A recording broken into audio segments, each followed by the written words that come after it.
promise that we never fall out of love and out of touch with our hearts. What's up, everybody? It's your boy Corey Kelly, and you are now watching The Scorpion Show with Kevin and Makael. Make sure you look out for my mixtape, The First Drink, coming soon. And follow me on Twitter and YouTube at Corey Kelly Sings. Also, check out my website at CoreyKellySings.com. Alright? It takes to be without you. Baby, I wrap my life around you. I know that you're saying me space. Well, I'm gonna give you what you need. As long as you know that home is with me. I'm right here, and I ain't ever going nowhere. You should know that I got what it takes to be around you. And baby, I can wrap my heart around you. So if you want me to fight,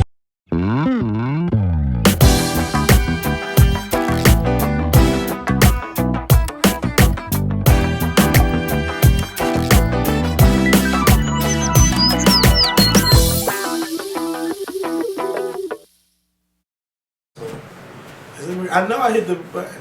Okay.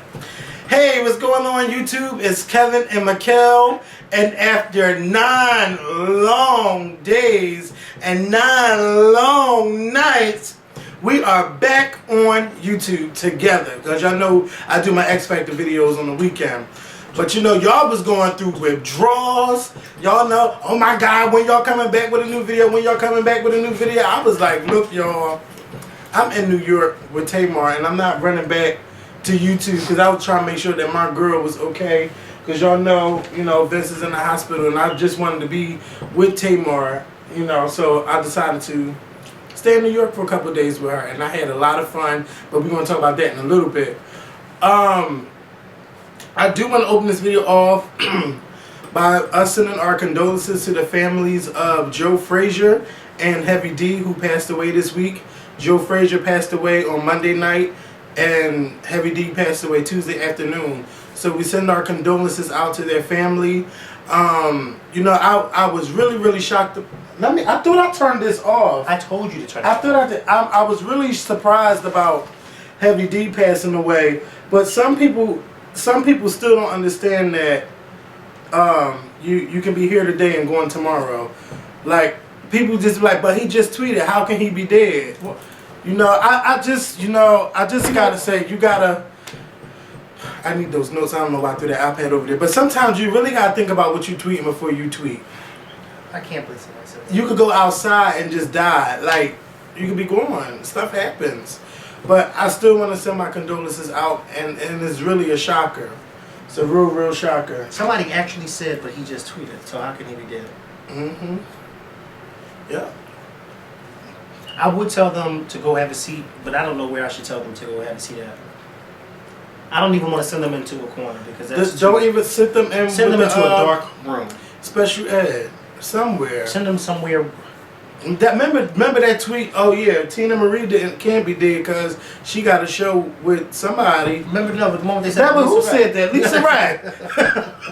But we're not gonna talk. We're not gonna do that to her. Not today. And you got the nerve to be in white too? Not today. Fucking Rays with an S. Mm-hmm. Yes, y'all. But she actually tweeted that. Yes, that was a mess. But she said she can't be dead because she got a show. Because she got a show to do tomorrow night. Well, I guess the show's canceled. So, our condolences goes out to their families and to all of their stands. I want to talk about, I'm going to start this video off with, well, I already started off with that, but I wanted to talk about you guys and your support for the Scorpion Show.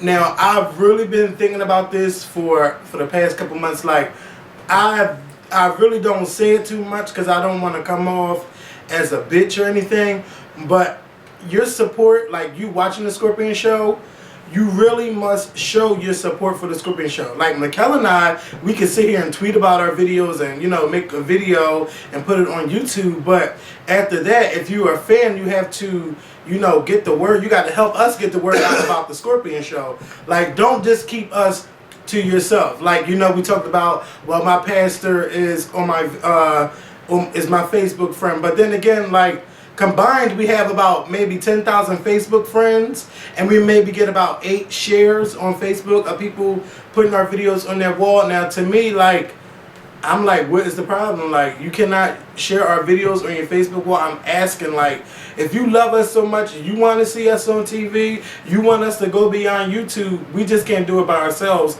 We need our fans' help too. And it's not like you paying to watch the Scorpion Show. We free. So it's like, I just want you guys to support us and retweet our videos and Facebook. You know, I don't think that's too hard. Cut the crap. Listen, basically what he's saying is, do what I do with Beyonce on Twitter all day, every day. I ain't saying Support go overboard. the Scorpion Show. Don't go Support, overboard. No, don't tell them don't go overboard. Don't do that. See, you telling them to support, but then you go tell them don't go overboard. Support us. If you love us, support us. You support your favorites the way you're supposed to support them. Like Kevin said, there's no way in the world that we get on Facebook and there's only 8 or 9 or 10 shares when we got over 5,000 friends apiece on Facebook. That ain't right. It ain't no way on earth we both are on Twitter and he got about 16, 17,000 followers. I got 15,000 followers. And when we say to retweet our videos, only 10 followers are each of us retweet the damn video. Out of 15,000 followers, only 10 people retweeting the damn video. Something ain't right with that. So it's just like, that's why I said I don't want to come off as a bitch, and I'm grateful, but we need y'all to step up your support. That's all I'm saying. What's hard with clicking the thumbs up button? Everybody not going to leave a comment, I know. You know, but if you can, leave a comment. Tamar Braxton, shout out to Tamar Braxton because she did an interview with thatgrapejuice.com recently. And in the interview, Sam asked her, was there going to be, well, not just Tamar, I'm sorry, it was the Braxton sisters minus Tony, because Tony wasn't there. Asked them, was there going to be a season 3 of Braxton Family Values? And Tamar said, look, there will be a season 3 if the viewers watch and support our show. Because if they don't watch and show the views like the network wants to see, then there can't be a season 3. And that's what we're saying to y'all. If y'all want to see us go farther than YouTube, then you have to support us. Plain and simple. So yeah, your support is very important. So please, see, I didn't come up as a bitch. I didn't go in. No, I didn't say anything. I went there. Yeah, I usually don't go there. So I went there. Support us, please.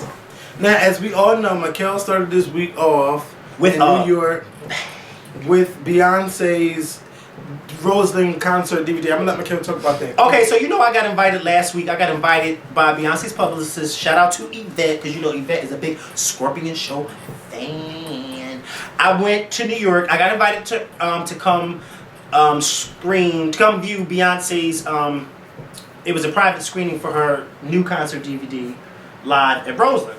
A DVD which she shot not last month. She shot in August. She had that 4-night concert where all 4 nights were sold out within minutes. Well, anywho, I went. It was a small group of us. It wasn't a lot because it was a very private thing. Angel from ConcreteLoop.com. She was there and she was my seat buddy. You know, me and her sat together in the screening. This is what I have to say about the concert.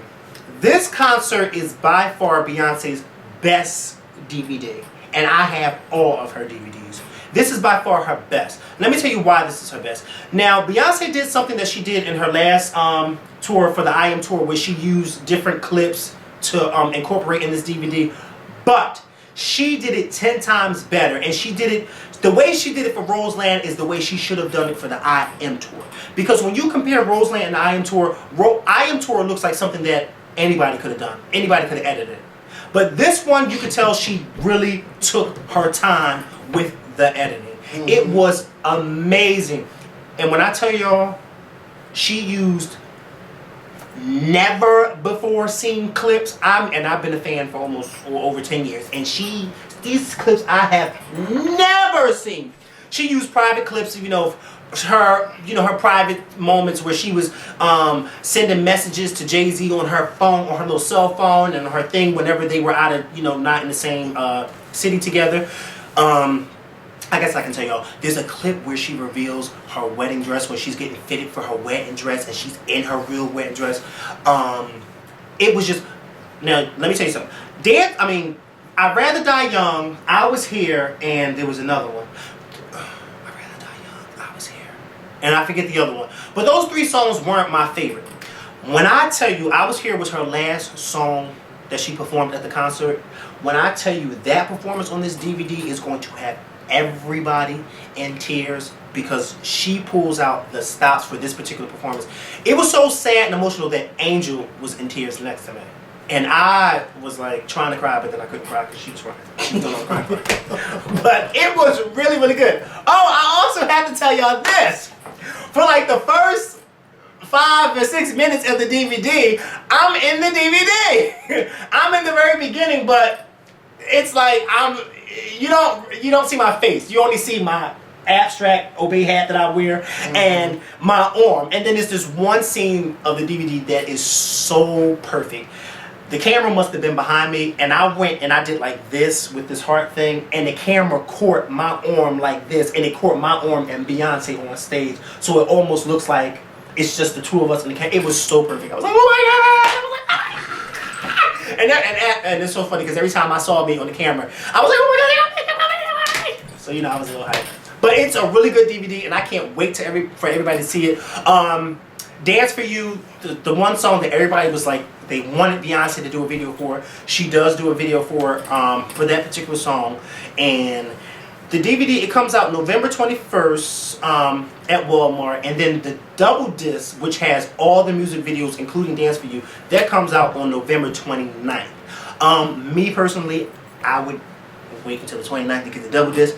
But if you got the coins like that, you can get it on the 21st and the 29th. But some gonna get both. Anyway. Well, yeah, some gonna get both. But I just can't wait for everybody to see it because it is amazing. Oh yeah, and then I didn't realize when watching when actually being at the concert, I didn't realize how many times Beyonce was giving hints. Well, even though I already knew. But I didn't realize how many times she was giving hints at the actual concert that she was pregnant. She was doing so much of this and rubbing her stomach that a lot of people didn't even catch the hell on. So I can't wait till y'all see the DVD. It's so great. Oh, can I just talk about this one scene too? It was this one scene at Beyonce's 30th birthday party where it was her, Jay-Z, her mom, and Jay-Z's mom, and they were at her party, and they were dancing together, and the four of them was just dancing together. When I tell you Tina Knowles was getting down, she was doing that dance like, I'm single and I'm ready to mingle, and I can't wait to find a man. That's the kind of dance she was doing, because she was dancing. That's the Miss Tina was on. Yeah, she was on something. Yeah. She was on. Okay. That night she was on. Everybody was on in that clip, except for Beyonce, because she was pregnant. But I was about to say, man, but I forgot. Yeah, she wasn't on. Because girl. But Tina. Because we all remember that clip. Okay. We're not gonna do that to her. We're not gonna do it to her. But congratulations to Beyonce for another DVD. Tina. Call me because we got a party together. Because you partied. Okay. Girl, let me tell you something. If it's anything, I'm really not for them clips.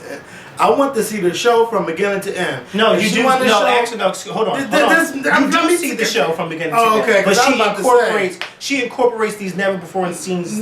Why they gotta be in between the performances? Let us watch that in the extras. No. That's my thing. No. It's not. That's what I don't like about the I Am Tour. Can I say something? Well, damn, I was trying to talk. Well, no, because it seems like because I hear a negative vibe. It's not negative. No, I do because it's not even negative. Yeah, it is. It's an opinion. I just told you how it is, and you're commenting on it as if you've seen it. I just told you how it is. From what you said, like I said.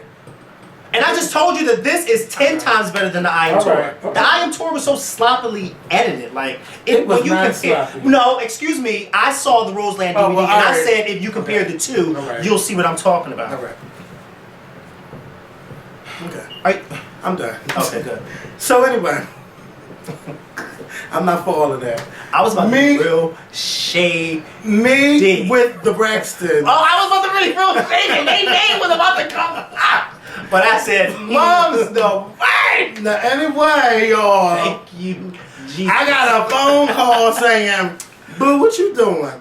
Now, I was the fuck there. I went to New York. First of all, I left my video camera because my plan was, I'm going to get some type of footage with them. Well, I thought I left my fucking camera home. It was in my bag. You had your camera the whole time. Fucking time. And I didn't realize it until I got home and I couldn't find my camera. So I looked at my bag got so many different compartments. The camera was in there. You have so many different compartments. So I was cursing Makael. I like, bitch, you better go to my house, go get that camera, and come to New York so we can interview the Braxtons. Makael was not feeling coming to my house, and I'm like, well, we gotta record. We can't just record them on any old kind of camera. Somebody's like, well, we could do a flip phone. I'm like, no, I'm not doing no little cameras. I want them on the camera that I use, good quality. Like I was not for no little cameras or whatever. But anyway, I didn't get a chance. We didn't I get a can't chance. believe you don't even remember that you put that in your. Were you drunk when you were packing your I was bag? not drunk. I was in the rush to get out of here. I had to be on the train So at you 1 didn't- o'clock. Did not. But all I know is So instead of packing your bag the night before, you packed it the day of. yeah, I never do nothing the night before. Never. Maybe you should start. You two know. That's what I do. I like to do my shit the day of. No, the only time I do the night before is like if I got a real early morning flight. That was at 1 o'clock. Everything was already, whatever. You But should anyway. start the night before, so then you won't be rushing. I mean, that's just. I think that would be. Yeah, but logical. that's for prepared people. I am more of a I'm not prepared. procrastinator. Lies. You are definitely a procrastinator. But anyway, yo, I went with them. I had a great time, me and Tamar. Y'all know how we do when we get together. We always have a good time. I done went to this damn Where interview. did you go? I went to they had an interview with Kiss FM. Mm-hmm. I went to their screening. It was a bunch of bloggers, not bloggers, but yeah, bloggers, radio. It was all kinds of people there. Egypt was there. She was asking a whole bunch of questions. Mm-hmm. I had to ask a question, Mm-hmm. and that room went off. Miss Evelyn was like, "Let me tell you something," because I was talking about the Braxton film values, which we're gonna get to in a little bit. Mm-hmm. But she got on me. But I'm like, "No, Miss E, I love you or whatever."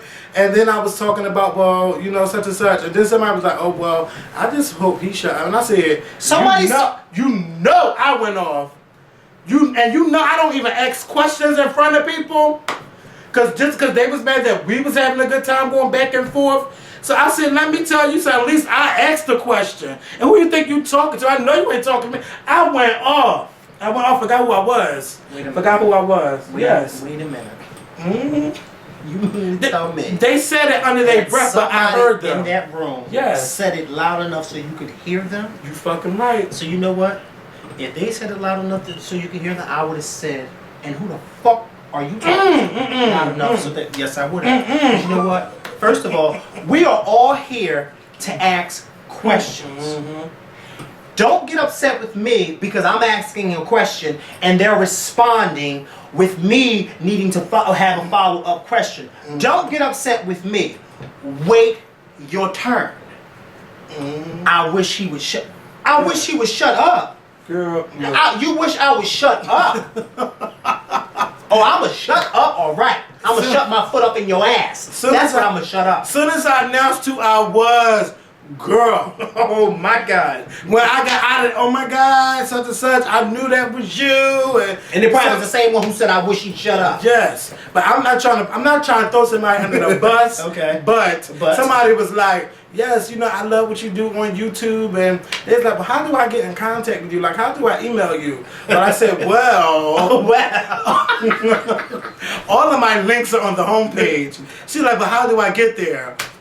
Well, if you watch if this you there- watch, then you would see. So then she you was lied lying. and said that you were Like these girls be lying. lying. So where else did you go?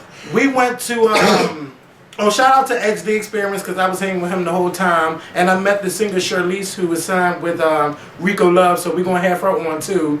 After that, where did we go? Wasn't it like a big Oh yeah, event? after that, yeah, that was the big event, and it was a whole bunch more people than the last. Remember how it was a lot more people, and we watched them the show in a theater actually, and it was it was fun. Wait, huh?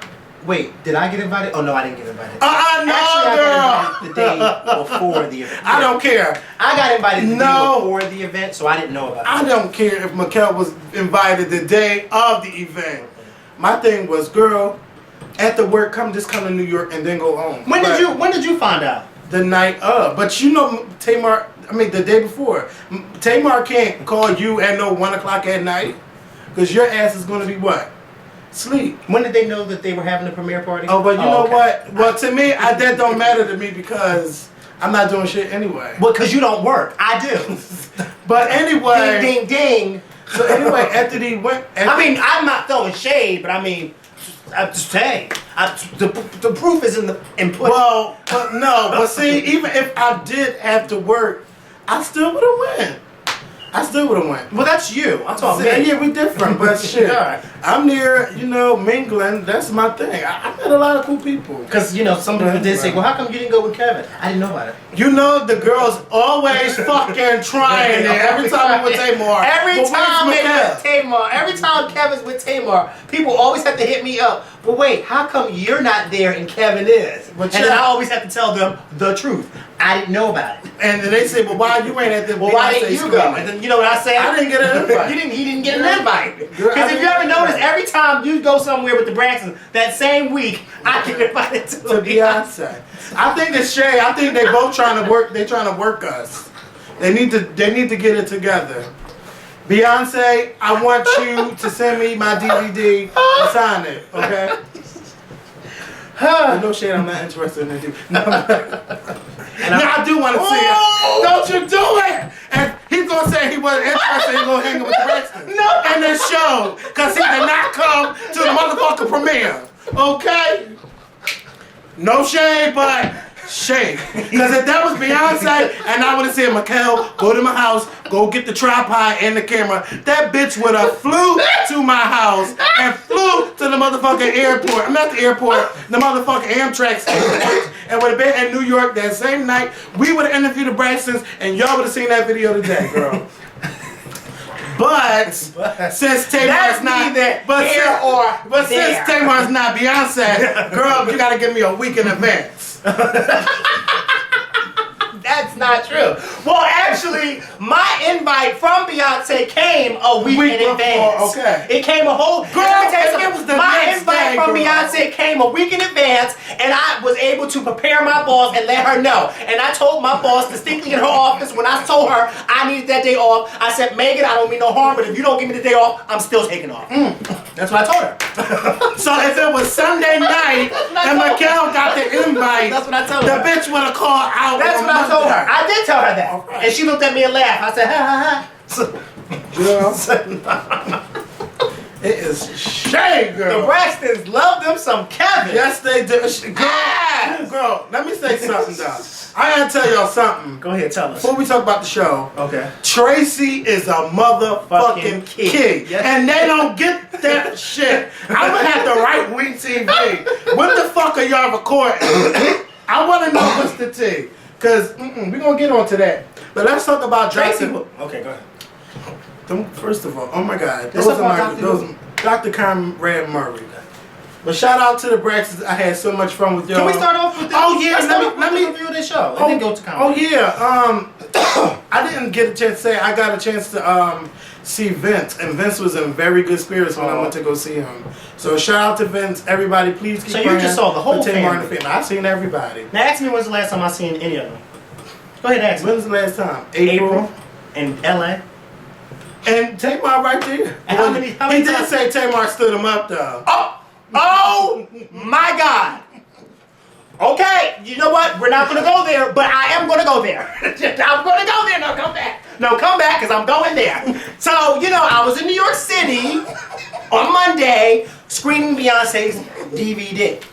So I get a phone call from Tamar, 2 phone calls from Tamar while I was on my way, which is very rare, because I don't rarely talk to Tamar because she rarely calls me, but she always calls Kevin. But that's neither here or there. Oh no. So anyway, I get 2 very rare phone calls from Tamar, and she and I are talking. We're talking for like at least a good 10 minutes, which is longer than usual. So that's shade too. So we are talking on the phone, and then she pops up. I think during our second phone conversation, because she didn't mention it during the first one, that she was having a little thing for the Braxton TV, and I told her I couldn't come. So anyway, she told me that we were going to meet up afterwards, and I said, okay, fine. So then the screening came and went. Beyonce did not show up. That came and went too. So, I'm saying with Angel, me and her leave it together. And I said, we were at the Sony building, by the way. Beautiful building. So I said to Angel, I can't really go anywhere, Angel, because I have to meet up with Tamar, because she said, wanted to meet up. So I called Tamar, and naturally she didn't answer, because I guess it was Makael and not Kevin calling. So anyway, she didn't answer. So then Angel said, well, then why don't you come with me to my office and we can chill until she comes. So I said, okay, fine, because I am kind of hungry, because black people get hungry after they watch a movie. So I went to Angel's office, which is a little beautiful office where all these bloggers are. Fine, cute, whatever. So me and Angel are sitting there with Christine. Shout out to Christine. Hey, Christine. And Laban. That's how you name. King. Yeah, Laban. He works there now? Shout out, no, but he was there. Oh, okay. So shout out to Laban. So the four of us are having, you know, whatever the case may be. So then we all get hungry. We're sitting around. So then we go across the street 2 blocks down to this Korean chicken place, and we get some Korean chicken, which is really good, which I'd never had before. And guess who walks by the window? Downtown Julie Brown. Remember her from MTV. So anyway, I didn't know who the hell she was. Downtown But they knew who Julie. she was because they were a little bit older than me. Because, you know, they're up in age, and I'm still on But this I know 21. who she is. Yeah, of course you know who she is because you're up in age too. So anyway, we saw downtown Julie Brown. She waved and we waved. Hey girl, hey. So anyway, so then all of a sudden Tamar calls me and she's like, no, after we finish our meal, mind you, we go through the whole meal and we're in the restaurant when they read the guilty verdict of Conrad Murray. That's how long it was. So we're in the restaurant and we're eating and everything. So then we go back 2 blocks down to Angel's office and we're sitting there, we're talking, chit-chatting, this, that, and the third. Who's sleeping with who? I'm not sleeping with anybody because I don't have sex. So anyway, my phone rings. Ding, ding, ding, ding. Oh, it's Tamar. Hey, Tamar. Hey, girl. Hey, what you doing? I'm at this interview. What you doing? Oh, I'm downtown. You know, I'm with Angel at her office, this, that, and the third. And we're sitting here chit-chatting and talking. So what you doing, girl? Oh, well, you know, I still want to meet up and we're going to meet up, but I'm about to do another interview with my sisters and this, that, and the third. I said, okay, fine. You know, yeah, but don't go nowhere because I want to meet up with you afterwards. So I'm going to call you as soon as I'm done. Bet. Did that phone ever? I sat there in Angel's office for probably a good 2 hours. I didn't get a text or a phone call. Guess what I did? I got my ass on the bus and came back to Philadelphia. Why? Because I had to go to work the next damn day. Thank you very much. Tamar stood me up.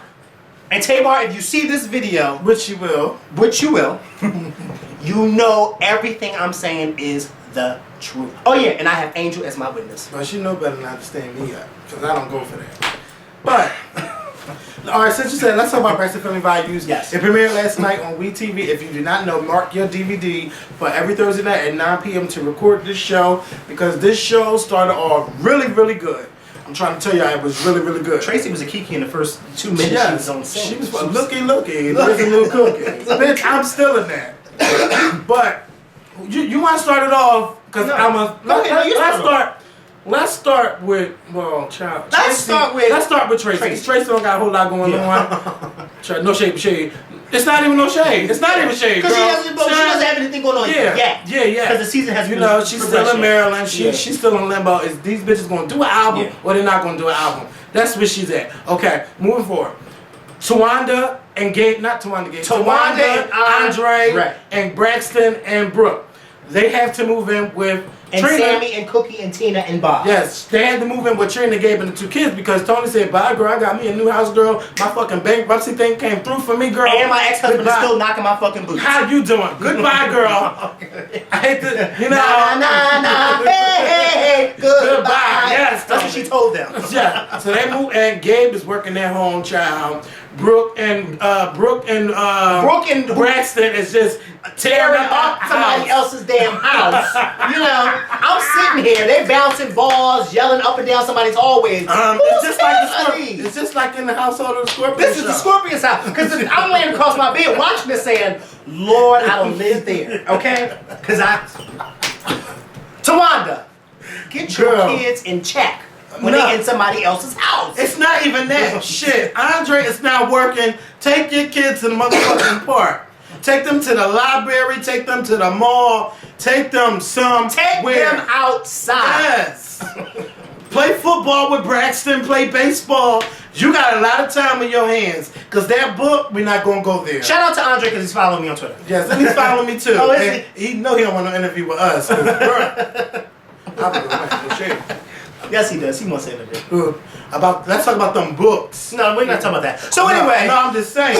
But anyway, it's just a hot mess. It's a hot ass mess. And then Trina and Gabe, they're going through their situation, and he's mad that Trina is never home, and he thinks Trina got something going on with one of the members of the band because he's so insecure. Now he wants to show up to her her jam session or whatever, her band. He like, well, why you doing this and why you not home and why they in our house? They got to go.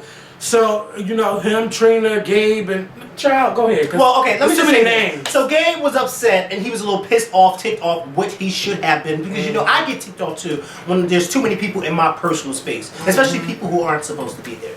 But I see where Trina's coming from because that's family, and you don't let family stay out on the street. So I don't fault Trina for that at all.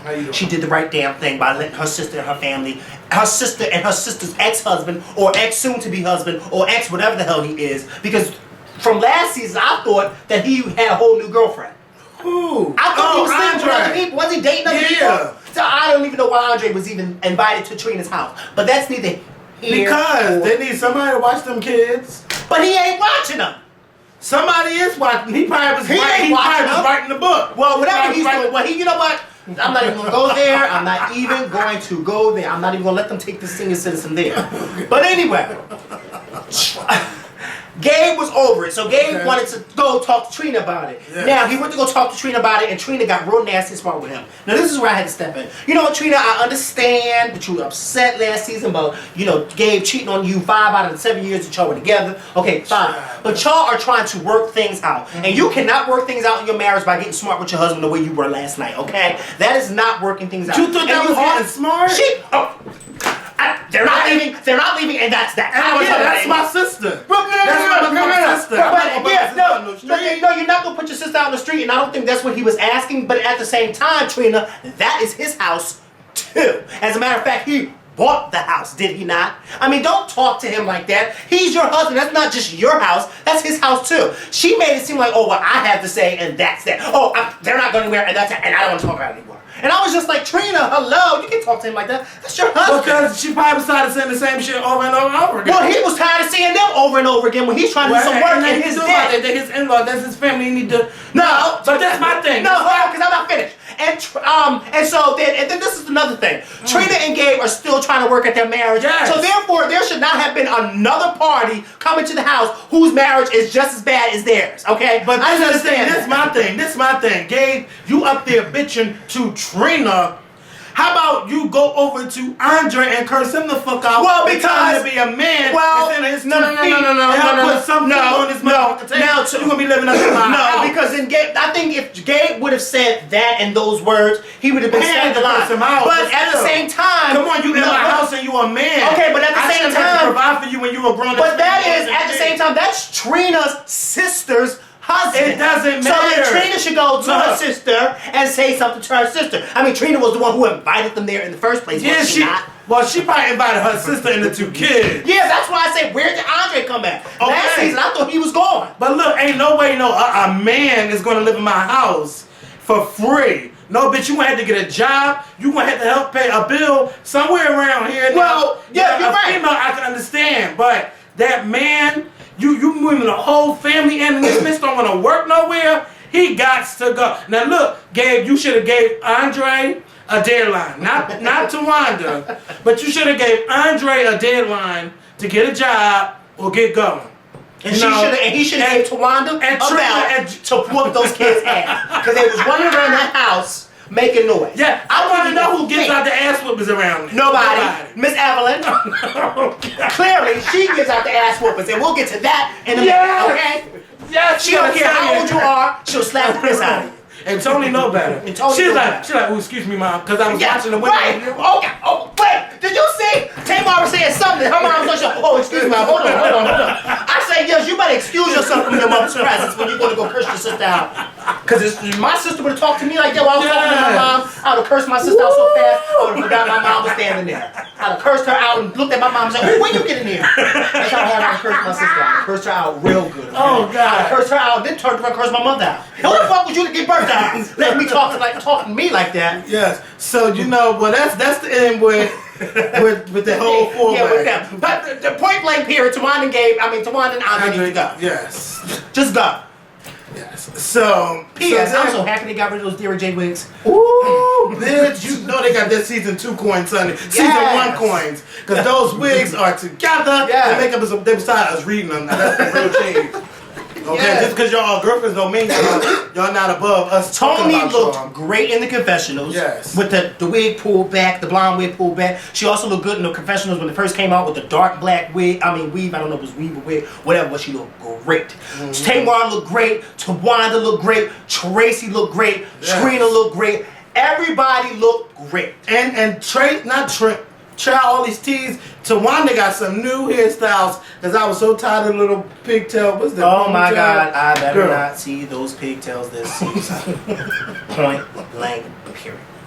So I hope she got rid of that pigtail wig. Tawanda. Well, I haven't seen them yet. Thank Tawanda, God. I love. Oh, why am I saying all this stuff? Because this here goes. My next invite has just been thrown out the window. Oh, but it's okay for me. Okay, so look. Go ahead. So anyway, Tony, all these fucking teas. Yeah. Tony lets the cat out the bag to Tracy and Miss Evelyn that Tamar is doing her own thing on a solo tip. Now Tony, like, I thought we was going to do this album together. How dare you be on the side making your own album? So, you know, they just wait for Tamar to come over. They kikiing about whatever. Mm-hmm. Tamar come up in there, you know, having a good time, and then they corner her. They get on top of her about the, you know, the album, and Tamar like, you know, I'm not trying to be no backup singer. Then Tony like, well, you're not going to disrespect background singers. These background singers work hard to get what they are, blah, blah, blah. And then, child, it just went down. It just went down from there. Miss Evelyn tried to say, I know you was not getting the attitude. Soon as she said that, Tamar jumped down. She was leaving out, and then she started cursing at, because I know she wasn't cursing at her mom. She started cursing at Tony and Tracy or whatever. So Tony goes to follow her. Tamar is gone. When Tony left out the kitchen, I did think Tony was gonna hit her. Because Tony left out like she was mad. She said, "Excuse me, mom, hold on." I said, "Yeah, you better go after her." She said, "What you say? What you say, Tamar? What you say?" Like, fuck this, blah blah blah. She went off. No, this is what I don't understand. Okay, Tony let the cat out the bag about Tamar wanting to do her Yes. own solo thing. But wasn't it Tony last season who was holding things up? Amen. Wasn't it Tony who said, "Oh, I don't want to do it because I want to work on my own thing," and that, third? And I was like, Tony, when she did that last night, I was like, Tony, but weren't you the same one last season who was trying to do what Tamar is trying to do now? Like, I mean, isn't that a little... Tamar was trying to, Tony was trying to do a Pussycat Doll. Tony Braxton featuring the Braxtons, like Nicole Scherzinger featuring the Pussycat Dolls. No, girl, we're gonna do this all together. We do this show together. Yes. Everybody watch it. It's already weird when you don't even see Tony anymore. And so it's weird when you don't see it. Like before Braxton Family Values, okay, that's Tony Braxton. Tamar who? Tracy what? Now, since this show done came on, we know everybody. Hello, that would be weird with Tony not being on none of the albums. I mean, none, all the songs. And I didn't understand how they got on Tamar when it was actually Tamar's idea to do the Braxtons album. Because she wanted them all to be together on an album. And, I mean, I kind of got where Tamar was going because first and foremost, Tamar can blow. And so I think a voice like that, she needs to have her own material. And I think Tamar probably said, look, Tony's holding us up. Tony don't really want to do this album. So you know what? I'm going to let Tony figure out what Tony wants to do. In the meantime, I'm going to go and do my own ish, okay? And when Tony is ready to figure out what Tony wants to do with the Braxtons, then I'll come back and work with the Braxtons. Yeah. So I didn't understand why they got upset with Tamar when Tony did the same exact thing last season. And you know Trina already got her own little thing going on. Yeah. So why is that a problem that Trina Yeah, can I have her own understand. little side thing? And That's the question I asked. I said at the thing. I said it's already weird that Tony Braxton is not here tonight, and you know people asking y'all where she is, and they kind of upset that she's not here. What did Mama? What did you say? Because that I said, why y'all so mad at Tamar? But I really didn't mean to question that to Miss Evelyn, because she wasn't mad at the fact that Tamar wanted to go solo. She was mad that she disrespected her about leaving the conversation. Yes. You know, but you know when you had them cocktails, I'm saying, why the hell y'all so mad at Tamar? And you know, Tony. I mean, Tracy didn't even get a chance to even respond. But then Miss Evelyn was like, first of all, she got to be together. Yes. We are a family, such and such and such and such. And then she's like, if it wasn't for Tony Braxton, we wouldn't be where we are. And them girls went off, girl. I still can't believe that girl had the nerve to say to you, I wish he was. Yes, but I said it's still weird. I wish I was there. I said, but y'all really cannot be mad. But I said, because Trina is doing her own thing, but y'all gonna come down on Tamar? Yeah. That's when somebody was like, oh, I wish he, under they brought, but bitch, I heard, and that's when I went off. You know, but I was like, yeah, you know I love you, Miss E, because I already know. I already know how it is, but girl, y'all try my girl Tamar. She coming up in there, and then they gonna show the clip of them opening up the bottle of wine or whatever. So they really set Tamar up. They was going in. So this is my thing. Tamar, do your motherfucking thing. You ain't got time to be waiting on people. I mean, no shade, but you are getting up there. So you got to strike while that motherfucking iron is hot, girl. Do what you got to do. If Tony wants to debate L2, 3, no. It's all or nothing. Like I said on that stage, all or nothing. Do your thing. And you know you can blow, so come on. Like, you need to put some singles out now. You need to, come on, girl. Strike while that iron is hot. Before we say Tamar who? No shade. .com. Not Tamar Davis. Tamar. I didn't get that. No, because it's a singer named Tamar Davis too. Oh. So child, these Tamar's coming out the woodworks, girl. Okay. So she need to do something. But I was just, I sided with Tamar over Tony and Tracy. And Tracy got mad because she didn't even get a chance to say anything. Now that conversation between Tamar and her mother in that kitchen, that was classic. Now that is an old school mother. There was one scene when Miss Evelyn got so mad she actually got quiet and closed her eyes and said, and went real low in her voice, "How would you like me to speak to you, Tamar?" When a mother gets like that, you know that she is seconds away from taking that hand, bringing it here, and laying it there. But I think Miss Evelyn had to really control herself because that white guy with the camera was in the room.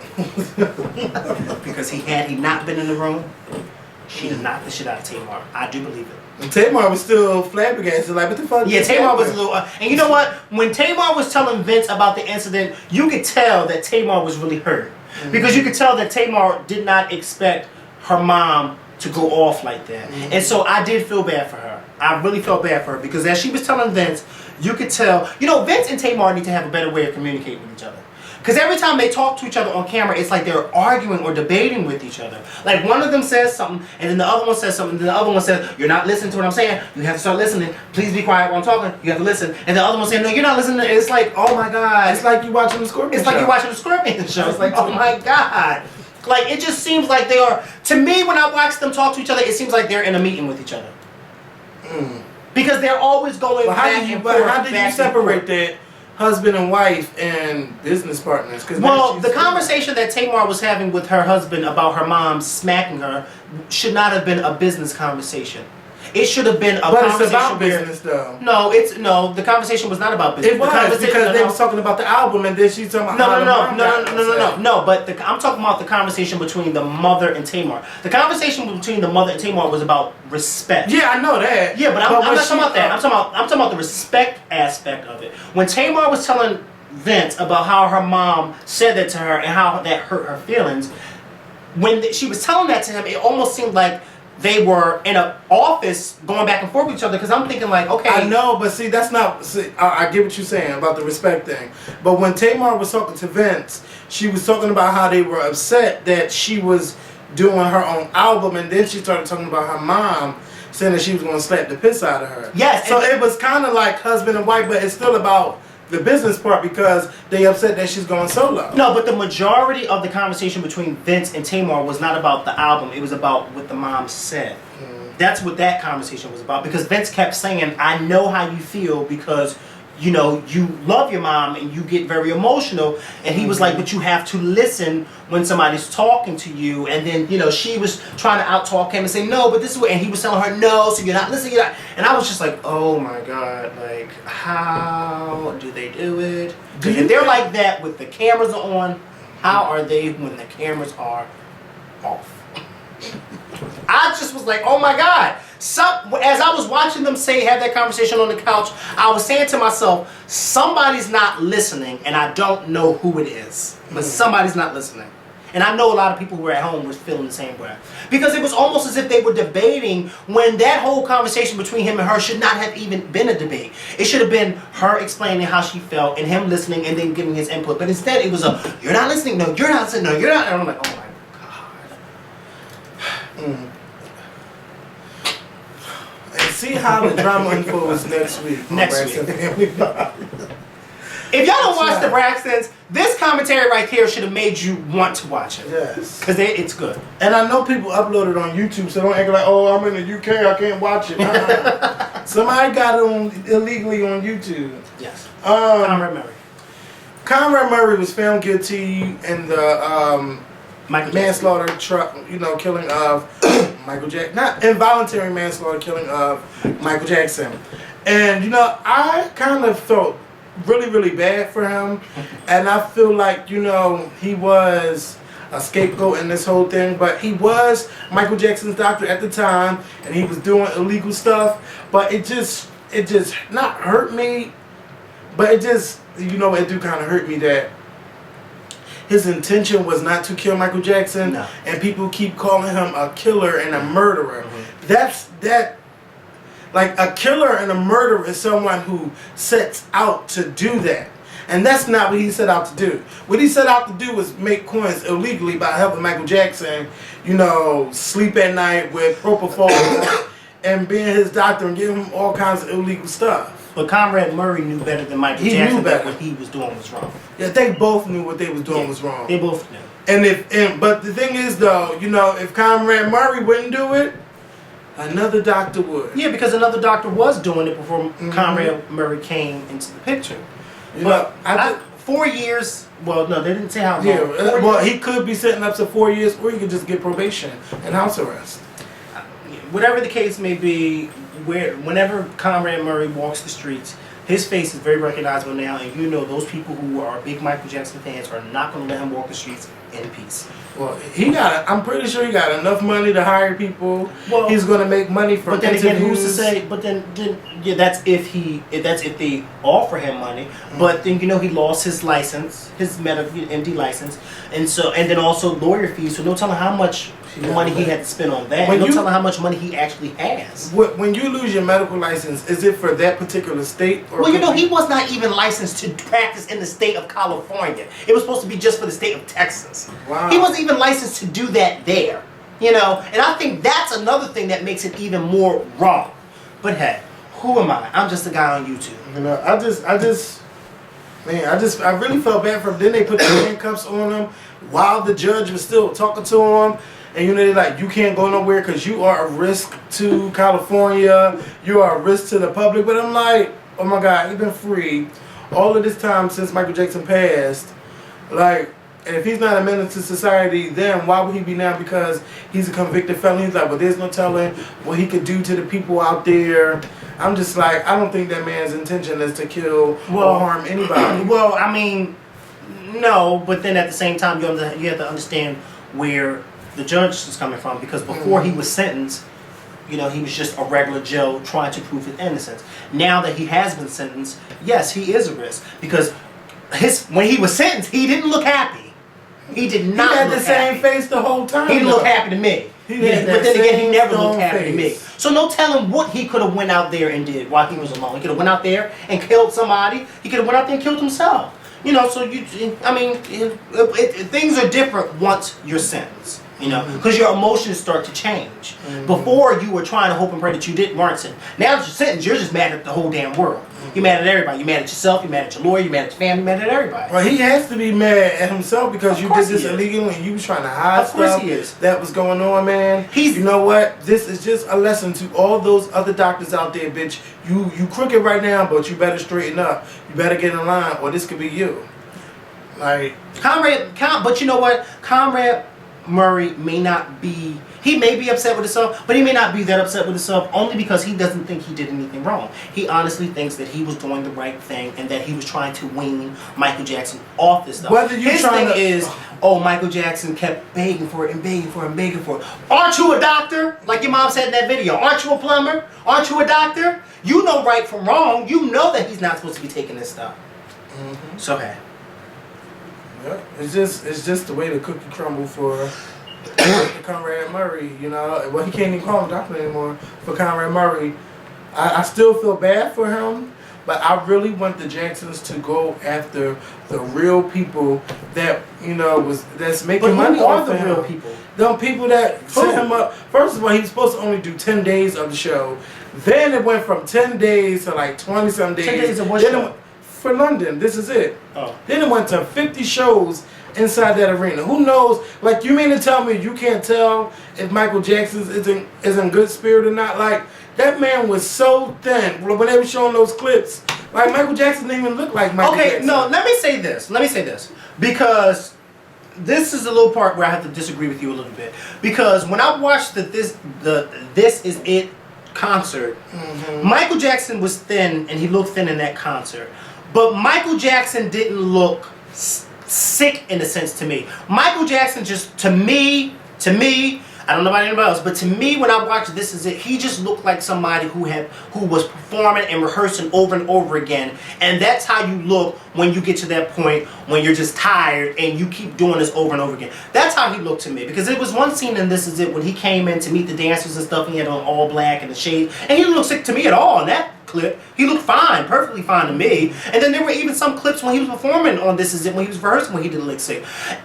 There was another thing that I was so afraid to look at, but then when I looked at it, I said, oh my God, he didn't look that bad. Was the picture of his naked body on that stretcher. I haven't seen the naked I saw the picture of his naked body, and I was expecting to see a body that had ribs showing and everything.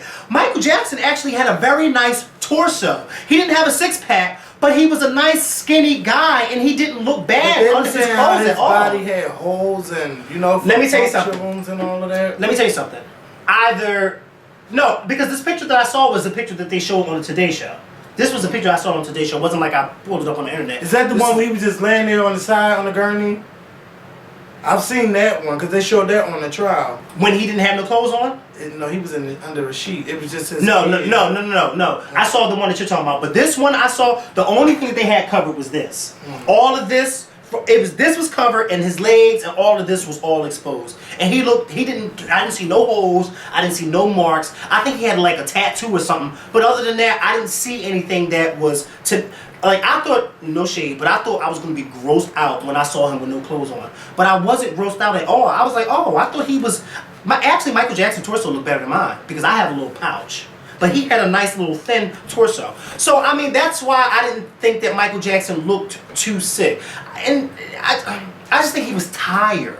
He was just tired, and he wanted to go to sleep. Like, what is the... He just what wanted is to going sleep. through his head that he can't sleep? Like, why do you...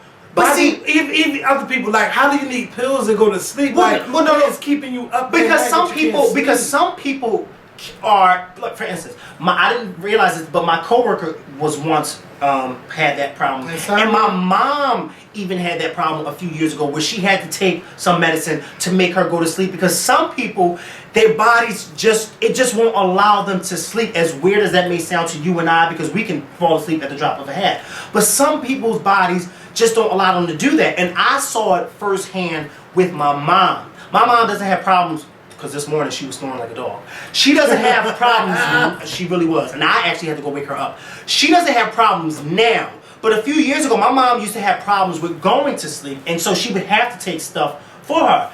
Thank God she didn't need something drastic what Michael Jackson was taking. But there are people out there who really have problems with closing their eyes and staying asleep. They can go to sleep for about 10 or 15 minutes and wake up and just be like, oh my God, like, why can't I stay asleep? And he was one of those people. And he got hooked on those drugs that was allowing him to sleep. And that's where the wrongdoing was going on. Because they were giving him drugs that is not even supposed to put you to sleep. It's supposed to just knock you out.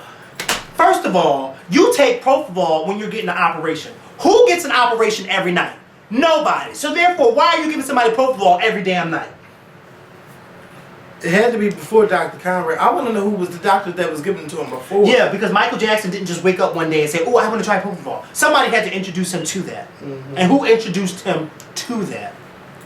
That's the $1 million. Let's ask Tory Jackson, since she seems to know everything. But you know what, though? Because Tory Jackson, let her tell it, and she'll tell you who did it, when they did it, and how they did it, and why they did it. Can we look at these? Okay. Can we look at these? She will. I'm telling you, she will. Can we look at these doctors as drug dealers? Yeah. Like, all right. Now that they're drug dealers, now that we're looking at them as drug dealers, right? Can the Jackson family really go after the real people that got him hooked onto that stuff? Because it's just like, like being on the street corner in Philly, somebody sell you something, you get addicted to it. Hell, and you might overdose. Can you really sue well, the drug dealer that sold you the drugs? if you could, because I don't know if you can, but if you could, the Jacksons could take it a step farther and go after the people who was actually providing the propofol, which was the drug companies, because clearly Conrad Murray wasn't having this stuff sent to his office or his hospital. He was having this stuff sent to his girlfriend's apartment. That should have raised a red flag right there. Ding, ding, ding, ding, ding. This address has nothing to do with a medical building or anything like that. Why are we sending these drugs to an apartment building? Mm-hmm. You see what I'm saying? So if they could take it a step farther and go after the drug company for sending this stuff to this woman's apartment, where she was having boxes of this stuff sitting in her living room. He really think that Michael Jackson, he really wants us to think that Michael Jackson just killed himself. Yeah, he does. He wants us to think that Michael Jackson was giving it to himself too. When it was time, because he was too scared. Like, if you did everything you were supposed to do, you would have called the cops immediately. Not hide this bottle, and you never told nobody you was giving out propofol to nobody. First of all, especially when he lied and said that he left Michael Jackson's side for about a good 5 minutes, when phone records show that he was away from Michael Jackson for over 40 minutes. Come on now. Do you think? So he was basically dead. They said they wanted to pronounce something while they was there. But you know, Mike, they said that Michael Jackson died so fast that his eyes was open. That's how fast he died. Because that stuff probably hit his heart so fast that he probably couldn't even have time to yell for help. And what's his name? Dr. Oz was showing how propofol freezes all of your organs. So it's like he was already dead. Yeah. So yeah, Dr. Conrad Murray, you know, I feel bad for you, but you knew you were doing this illegally. Yes. And to all the crooked doctors out there, again, straighten up. Yes. Or this could be you next. Yes. The Penn State, this is a long video, but the Penn State University controversy. This is fucking crazy. And let me tell you why I'm so upset. I am so upset because them head people at PSU, they try to keep this a secret because of their successful football team and the legacy of that football team. But that's fucked up when you got children being raped by some man because you wanna keep this a secret. That's really, really fucked up. Let me tell you what happened. I wrote down the thing because I wanted to make sure I got everything right. So the guy Jerry Sandusky, he was charged with 40 counts of sex crimes. He was raping boys from his group called the Second Mile. And what he would do was take the boys over to the Penn State campus and he would rape them, anally rape these children, not touch, you know. They say at least 20 crimes happened on the campus and, 20 elsewhere. One of the workers named, what's his name? Because I'm going to get his name. Mike McQuarrie, because I'm mad at his motherfucking ass. He seen this in 2002, a boy getting anally raped, and he told Joe Paterno, who was the head coach of Penn State University. If you never heard of him, come on now. He's the most winningest coach ever. College coach, 409 victories. Okay, so he told Joe Paterno. Joe Paterno told Gary Schultz, who is the president of finances and the vice president of Penn State, and Tim Curley, who is an athletic director of the university. And it didn't go anywhere further after Joe Paterno told those two. So for 9 years, this has been a secret, but they have been investigated since 2009 about this whole incident because one of the boys told what happened. So if he didn't tell what happened, this still would have been covered up. Nobody would have never known what has happened. So, everyone is looking up to this boy as a hero for saying, someone touched me or someone raped me.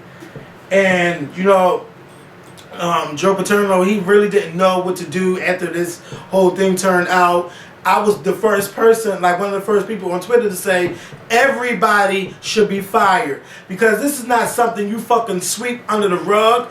And Joe Paterno, I don't want to say he's a god, but those people look up to him as a god of Penn State University.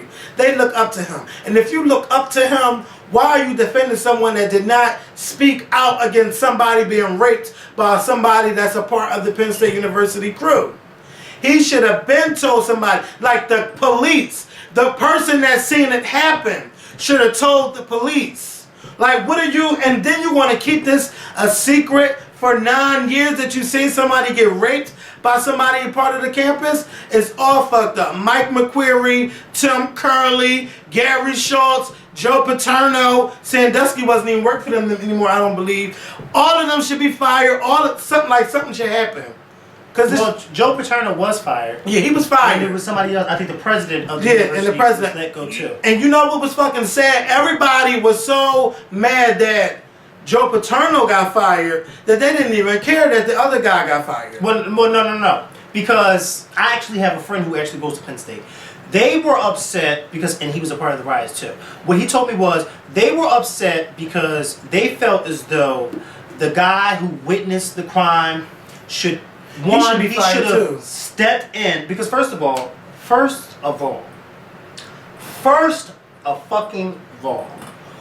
who witnesses a man raping a child and not step in to stop it, especially another adult? How do you see a grown man raping a child and then turn your back and walk away and then go tell no. I found out today that he didn't even report it that day.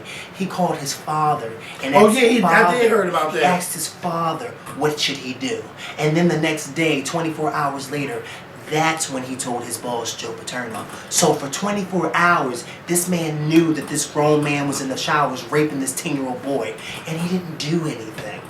Him alone, he should have been the first person that was fired just for not even stepping in and stopping this man.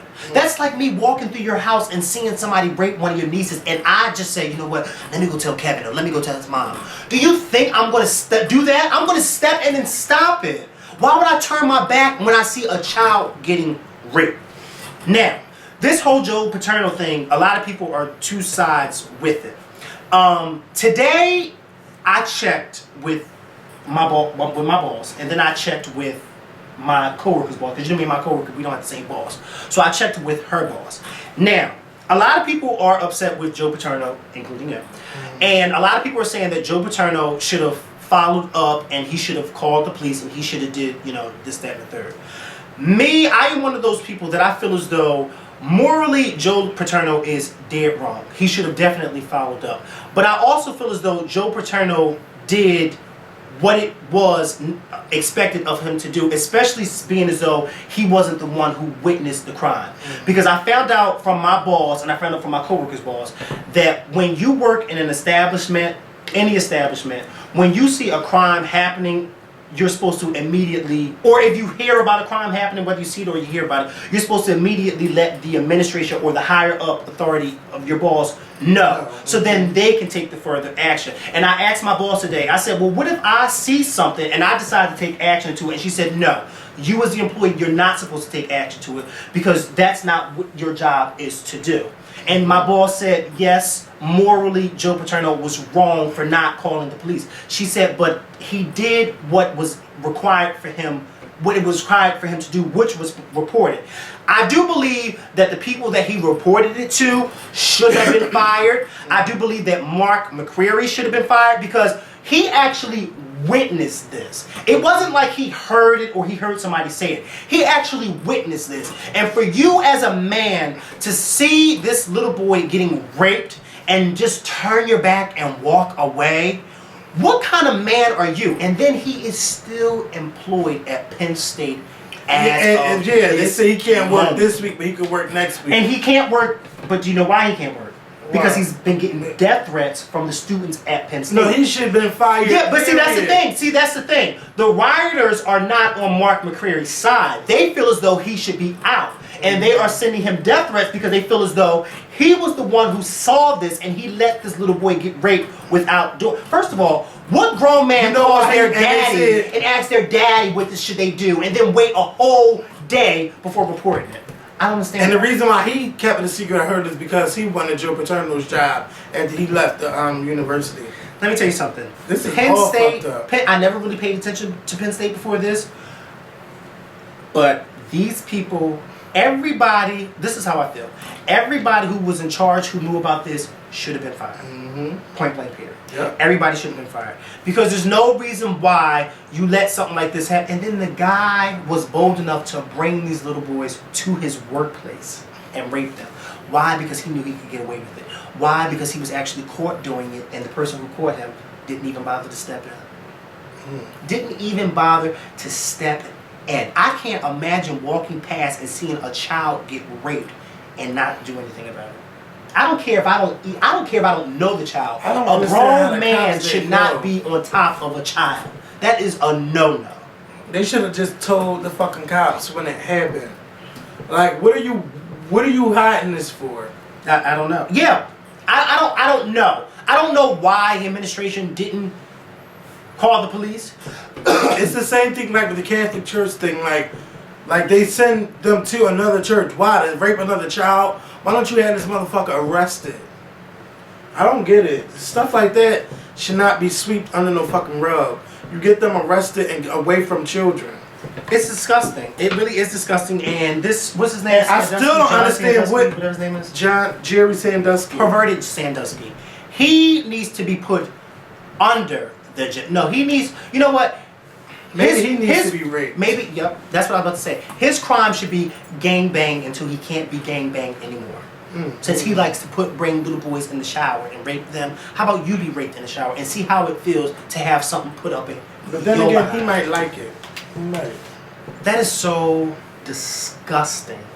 That is so disgusting. And then what hurts me the most when I heard about Mike McCreary is that this man called his father to ask his father what he should do, but yet nobody thought about calling that little boy's father to let the little boy's father know that his son was being raped in the shower. But yet you want to call your dad and ask your dad, what should you do? Anytime a grown man has to call his father to ask him what he should do when he sees a child being raped by another man, you don't deserve the title of being called a man. Point blank period. You are, sir, an asshole, and you should be treated as such. An ass of a hole. Or no, the hole of an ass. That's what you should be treated as. It's just sad.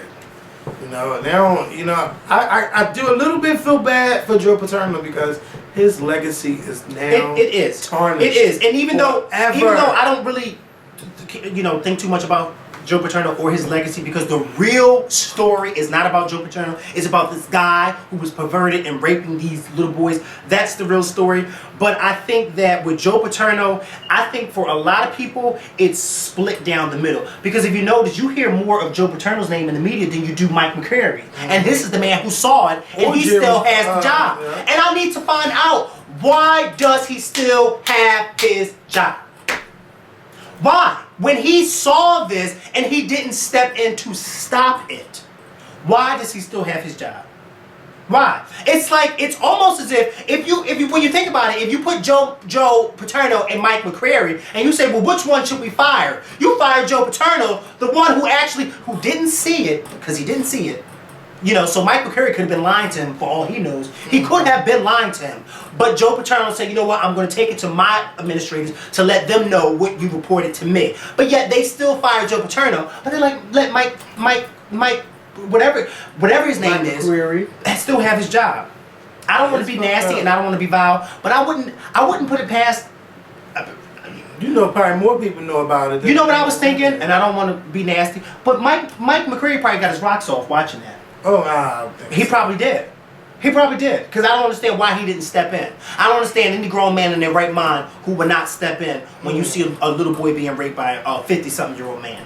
A 10-year-old boy being anally raped. Can you imagine how painful that was for him?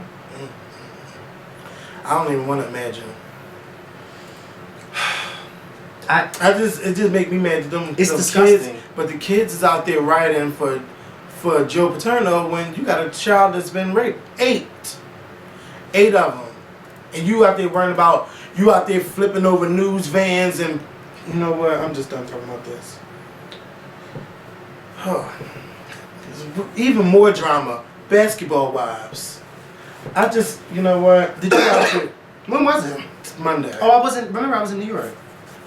And I was on my way home when it was on. Just want to say, Jackie fucking Christie, You are a manipulator. You are a liar. You are a bitch. You need a man that's gonna fuck you right, cause Doug ain't fucking you right. He's probably more of your mate than your fucking husband. Something ain't the fuck right with you, Jackie. I'm sitting here like, what is wrong with this bitch? I had to write down this shit. Do you think she needs one? She needs a psychiatrist. No, that bitch is crazy. She's bipolar. A psychiatrist. Yeah, but she needs a whole lot more than a psychiatrist. I was writing shit down. I was like, what I put? She don't play. She's a grown woman. She calls Laura sneaky and manipulative. Bitch, how you gonna call Laura sneaky and manipulative because these bitches caught on to you because you out there telling each bitch a different story than somebody else has said about them because you trying to play everybody against each other and you want to make yourself look good, bitch. And you gonna call Laura sneaky and manipulative? That's you. Then she gonna say, oh yeah, Jackie put Malaysia in it. Then she gonna tell Malaysia to stay in her motherfucking lane because it's not about her. It's about Laura and her arguing. Bitch, but you brought up Malaysia in this situation. Talking about, oh well, Malaysia is not a good two-shoe because Malaysia be going around talking about people. So when Malaysia actually shows that she's a grown woman and she's not afraid of you like Drea and can speak up for herself, and then you want to tell her, shut the fuck up, bitch. So she gonna say, you shut the fuck up, bitch. Who the fuck do you think you talking to? You gonna tell, no, bitch, you need to stay in your motherfucking lane. How you gonna tell her to stay in her lane, bitch, and you put her name in it? That's just like me. Well, Makael ain't shit. And Makael just supposed to sit there and take that shit while he just sitting there with me and Courtney and TT and Nikki J sitting there too. Like, you think he's not gonna stand up for himself? Are you fucking serious, Jackie? Because this hat will come the fuck off in a minute. The minute you say Makael ain't. Makael ain't what? Oh, okay. And wait, then what they say? So what they say, Jackie, nobody needs your motherfucking help. Yeah, because she's sitting there talking with Doug. I was writing down I was reading her the whole time. So she's sitting there talking to Doug about how she wanted to help these girls and they can't help themselves and how they don't have no real man in their life and the man that they do have, they not shit.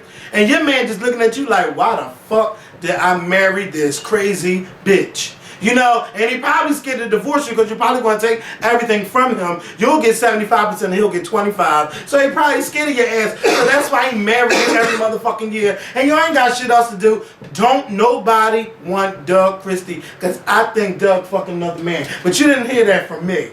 And, you know, so then Drea went on to imitate Jackie. You know, she like call her Tacky Jackie. So these bitches is like, so Malaysia, you ain't see it. So Malaysia was like, well, you know what? I just got off the phone with another basketball wife. And Gloria, they said that you fucking so-and-so. Laura, you fucked Shaq. Drea, Jackie put her husband on the other side of the island to be away from you because they didn't want you to fuck her husband. Well, who wants her husband? Like I said. Doug, you know. Yeah, but who wants him? But if I was drunk, I might have, but might have said if I was drunk. So, which is all the time. So Laura, so they confront Jackie. So Malaysia let the whole shit lay out. So Laura just said, you know what, bitch, you just voted off. This is not fucking Survivor, bitch. But they said, bitch, this is Survivor. The judges have voted and they don't fucking see it, Jackie. They don't see it. So they gets rid of Jackie. Jackie mad, whatever. Bye, girl. Like, so Jackie left the show. Damn, I gotta watch the it. bitch got voted off the island. Her husband left the next motherfucking day. She's talking about oh, so she didn't get voted off the show, she got voted off the island. Yes, okay. Bitch, they got bitch. But like this ain't Survivor. we all came on this vacation together. I ain't gonna say bye. Girl and Jackie, you need to get your words together, cause bitch, it's called genuine, not genuine. And what else is bitch? Palpable, not palatable. And what else is misconstrued, bitch? It's misconstrued. Girl, get it together, Jackie. I was really. Woo, girl, I just cannot wait for the motherfucking finale when which they pull your motherfucking cards. I hope you leave the show, because everybody's seeing you as a fake and a fraud, bitch, and I had the nerve to think you was real. Okay? You know what? I should have learned my fucking lesson. No, I thought Nene was real from the first No, you should have listened to me. Girl, bye. You should have listened to me. And there's another thing, and you know what's so funny? Because I was telling you Nene was fake too on Housewives of Atlanta too. Didn't want to listen to me. I can tell a fake bitch when I see one. It ain't that hard to spot one. You know why? Because they all like to overpower you. They like to talk to you and make you think that you're beneath them. They like to. Oh wait, I'm describing myself. No, but anyway, no. They just think that they are the ish, and that they what they say is the gold. end and is gold. Wait, I'm still describing myself. Well, look, they just think they're the shit. Okay. So that mean you fake? No. 'Cause you know a fake bitch when you No. see one. Huh? Wait, what am I saying?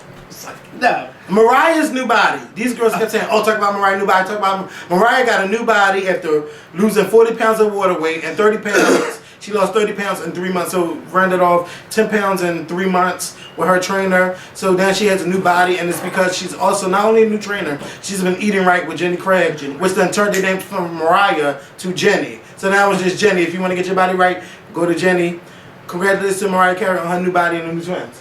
And you know Wendy Williams threw that shade saying, Ooh, I guess heard, she's winning with Jenny Craig because she isn't winning with her Album CDs. sales. Miss Wendy, that bitch know how to read, bitch. I'm telling you, she's a faggot. Speaking of the Wendy Williams show, Yes. real quick.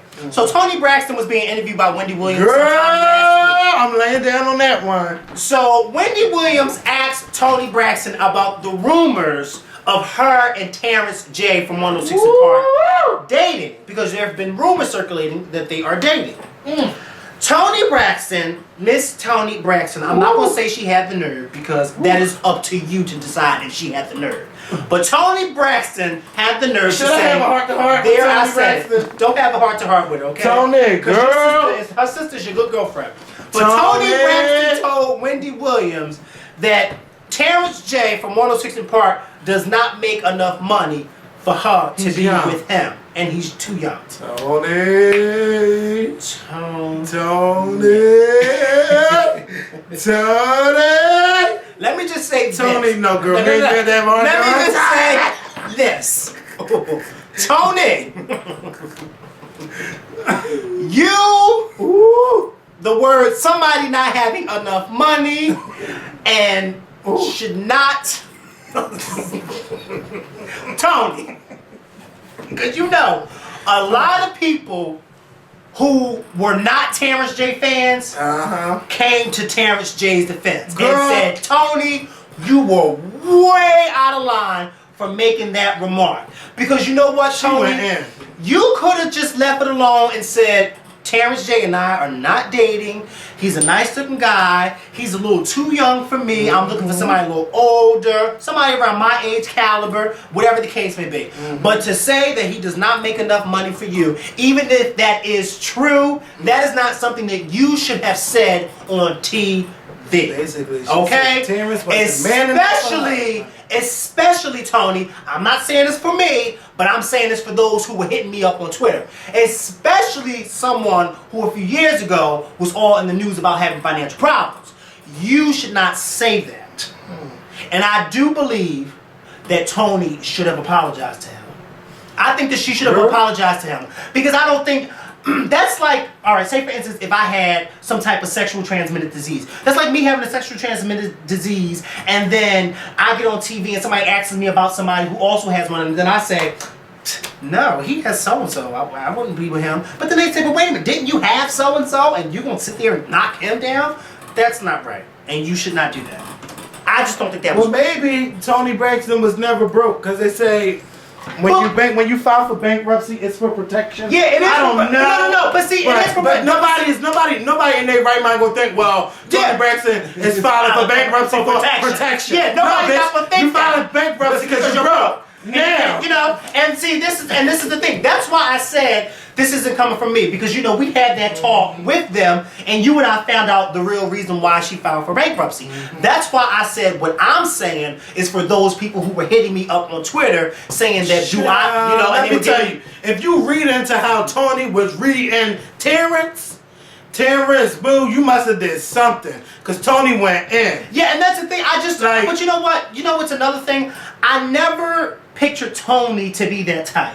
No, I just pictured her something to must be. have happened. Yeah, because I just pictured her to be the type that no, he's young, just like she did with Trey Songz. When they asked her about Trey Songz, she said, you know, he's a nice looking guy, but he's too young for me, and that was that. But she took it to a whole nother level and said Terrence J don't make enough money. Terrence, well, Tony, how they might have been dating. He must have cheated on her. I don't know. I don't know the tea, but it's more to it than what they both saying. Let me tell you something, Tony. He may not be making enough money for you, but he damn sure making enough money for Selena Banks, okay? Who the fuck is that? The actress from Kanye West is the Victoria's Secret Selena model. E. Banks? Selena E. Banks, whatever her name is. Yeah, You know right. that. Okay? He's making enough money for her, okay? And if I'm not even gonna go there. But, Tony, I do think that you should apologize. Because I thought that was way out of line. Okay? For you to mention somebody's they don't make it. And you know what? And you know what's another thing too? Even though I'm not a big fan of Terrence J like that, Terrence J seems like a nice guy. And so to hear somebody say that about him, I felt kind of bad because I'm not used to hearing Terrence J speak negatively about somebody. And so I'm kind of sure that Terrence J, when he heard that, he probably was like, hold up. He better not respond. Because No, if he respond, don't he's do not it. gonna, he's not going to respond. Because if he responds, I'm sure he's going to go in. Girl. I'm just saying. You know, the Braxtons, they got a lot of mouth this season. Tony. The success of the first season. What Tony keeps saying, shit, my bank Roxy thing is all right, bitch. Everything is in order. She done got a big house, a big pool, a car. She said, well, I mean, Carrie must got a lot of money. And she got her two. Tony is fine, girl. Carrie must got a lot of money or a lot of dick. All right, bitch. If you going back to it, something must be right. Something's right. All right. I'm just saying. But Tony, girl, don't do that, girl. Don't do that, Tony. That's the first time I ever heard Tony come at some. Yeah, and I didn't. She didn't even come at L.A. Reid like that. And that's some. Ooh. I don't like him. But Tony, anyway. girl, you should not have did that. P.S. Speaking of L.A. Reid is going to sign Astro on X Factor. You heard it here first. Astro is also going to be on somebody's award show next year. That little boy is a star, and I saw his performance of Eminem's "Lose Yourself" on World Star Hip Hop.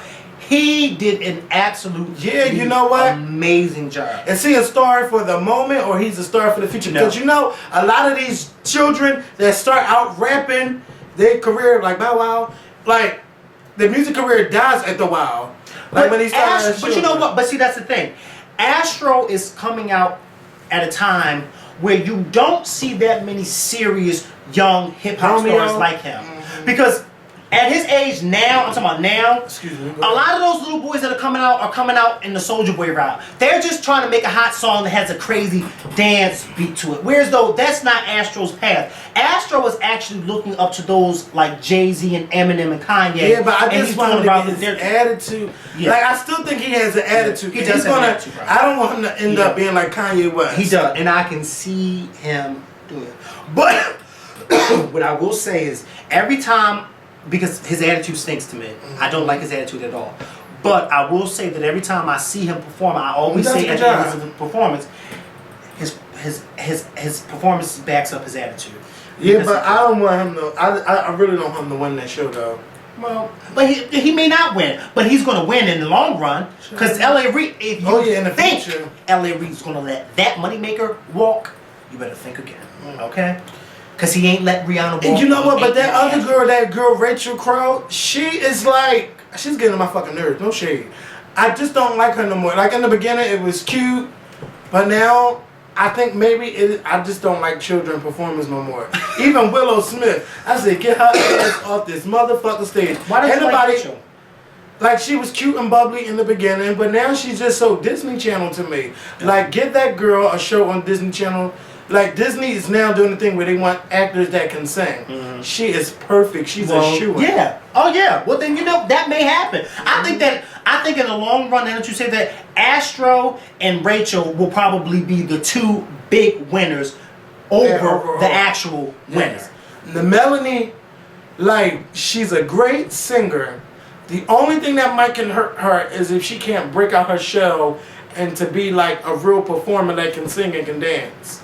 Like, if she can't do both, she's going to end up being lost in the shuffle. She's going to be lost in the shuffle. But I like her and I want her to win.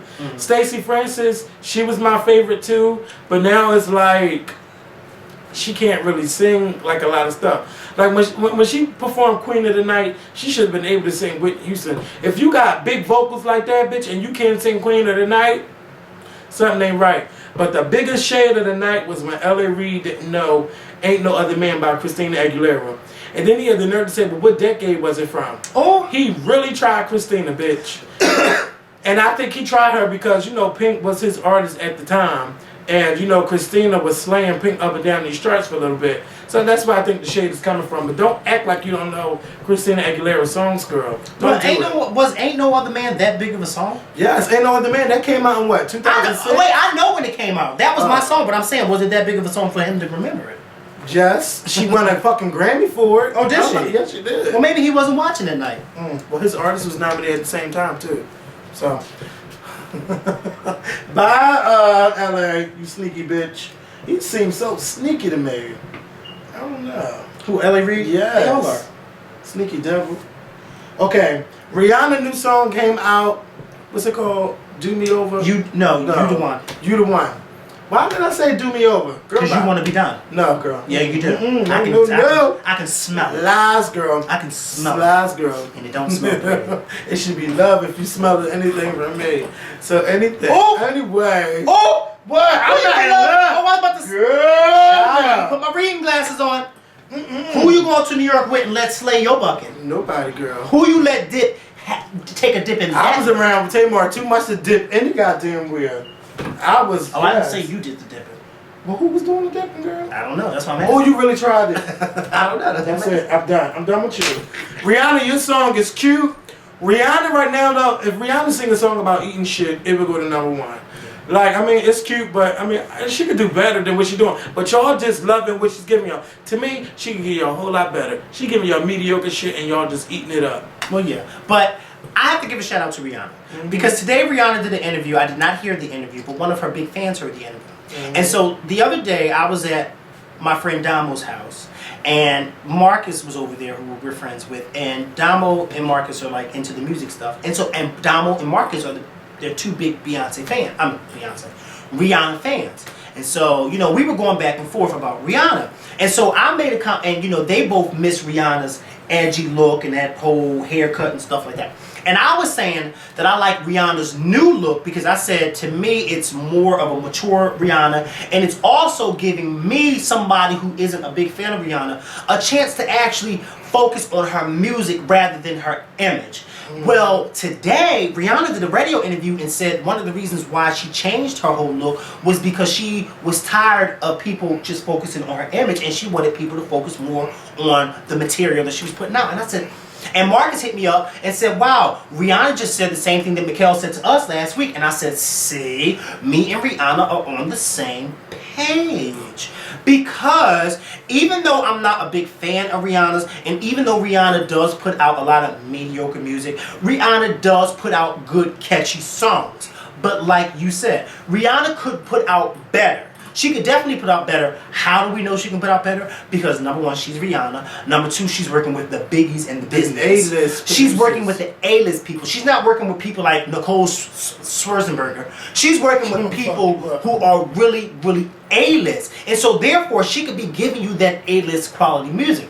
But she's giving you those catchy dance songs that people get excited about when they hear it and a lot of things like that. But she's really not giving you anything where you can say, wow, now that is something that I want played at my wedding. Because truth be told, what song of Rihanna do you want played at your wedding? I don't want any the only songs I want of hers played at my wedding is songs at the reception. Not songs that I can walk down. Because I can't walk down to Russian Roulette at my wedding. I can't walk down the aisle to that. I just can't. Rihanna don't give you those type of songs. What? Walking Like, she don't give you no songs you can fuck to. No. Just party songs. Rihanna just gives you party songs. And I think that's why Rihanna's also so popular, because she has a lot of young fans, and young people like to party. But they like to party. None of her songs will not be played at my party next week. It's like I'm lying. Because if what's my name? I like the Loud album. I really do. I can't wait to hear Talk That Talk, but I don't know if I'm gonna buy it. Because I want somebody named Vontae, who's coming to Philly next week for my party. I want him to buy me Talk That Talk. So We'll see. We'll see if I can get that as a birthday present. We're gonna close this video talking about Tiffany Evans' new single. Well, it's not even new anymore. You Won't Be Able to Find Me, or You Won't Find Me, which came out a month ago. That song is hot. That song is fresh for her. And I just love how she is so revamped. And it took her leaving a big label like Columbia Records. She's on a small label now. And I guess she has the right team because they did something that that label did not do. She got a new image. She has a new look. She's singing and dancing at the same time. She got a new video that's totally different from the Tiffany we know from the I'll Be There. Like, she is really trying to be a star, and I hope that people can wake up and look and see, here's fresh talent. Here is someone that has this and can entertain me at the same time, besides Beyonce and Rihanna. Like, there are other people out there. You just got to find them. I was sitting here watching 106 in Park. Actually, I wasn't watching. I was listening. And some girl came on. What's her name? Elle Varner. I bought that song. You're the only one to give it to you. Oh, you are so late. I'm late, but you know what, God, bitch? you're so late. So what? I'm late, but I'm like, oh my God, who is that? I done downloaded the song, and they're like, oh my God, Kevin, you gotta. Let me tell you how late you are. I have that song on my iPod. Shut That's up! how late you are. And you know, Makael don't even talk. You know, No, but see, I think that's the beauty about me, because a lot of people don't think that I listen to other people, but I do. Like at one point, which is kind of hard to believe, but it's true. At one point, I had more Rihanna songs on my iPod than Beyonce's. But that's because I knew a lot of Beyonce songs, so I didn't think I needed all her songs on and stuff. But then I had to change that once she started getting on my nerves. But I do listen to other artists, and Elle Varner actually performed on I'm about to say Good Girls Rock. Good Morning America. No, the Girls Show, Black Girls Rock Show. Oh, okay. She performed that song on that show too. She sounded great. She always sounds good. She's one of those indie artists that you just can vibe to. It was so catchy. Like I'm sitting here like, who the fuck is that? And the video was colorful. It was everything. Like we need to start paying attention to these new people. Tiffany, girl, do your motherfucking thing. Tiffany, and we gonna have you on the show. Evans. They can't tell you nothing. It looked like that bitch went into a time machine. Remember how Urkel used to go into that time machine and come step out? Stefan? Yes, girl. That's what she did. Fine, girl. Okay. That's what she did. So, yeah. She went into that time machine, or she saw that video when I told her ass to get it together. Okay. One or the other. But she did it. And guess what happened? Now you have this Tiffany Evans, and you're right. There are more artists out there other than Beyonce and Rihanna and Gaga who can actually get put on a show. I would love to see a BET Awards where you can have Beyonce, Rihanna, Tiffany Evans, Kelly Rowland, Elle Varner, Estelle, Jill Scott, all these Trey Songz, Chris Brown, what's her name? Lil Wayne. I put all them girls You can on have there. all these people performing in one night at the BET Awards, rather than having the same performers and then one performer that you wouldn't expect to be on there. We need to have a whole bunch of performers on that show that you wouldn't expect, and have a diversity of group of people on the BET stage, since BET is supposed to be about black entertainment. But they need the girls that's gonna bring in the ratings too, girl. They need to do You what? like, you need to bring in the girls that's gonna bring in the ratings. That's why did you not hear me say Beyonce. Well, of course I said Beyonce's the first name.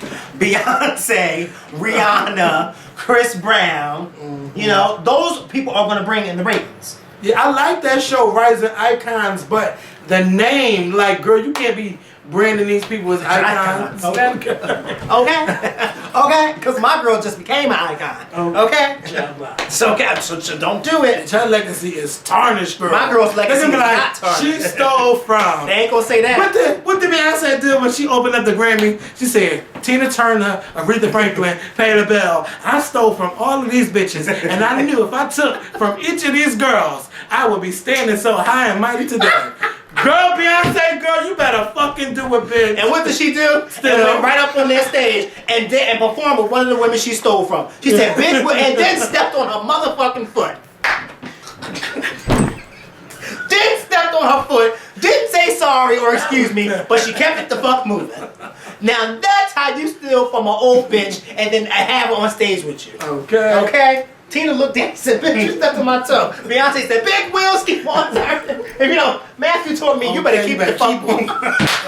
Tina tried to get that fucking leg up. She was like, Beyonce, kept fucking performing. It's that Tina girl. I'm gonna do you like I did Michelle. When Michelle fell, girl, Beyonce was like, What? I need a soldier. and Kevin like, bitch, get the fuck up, girl. Kelly, no. Kelly looked at her and said, what should I do? No, Kevin like, ooh. Ooh. So, thank y'all for watching this video.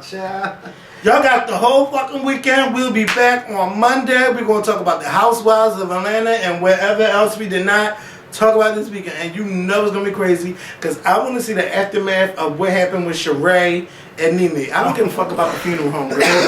I want to know what went on. Bye. So y'all have a good weekend. We will see y'all on Monday. Bye. Peace.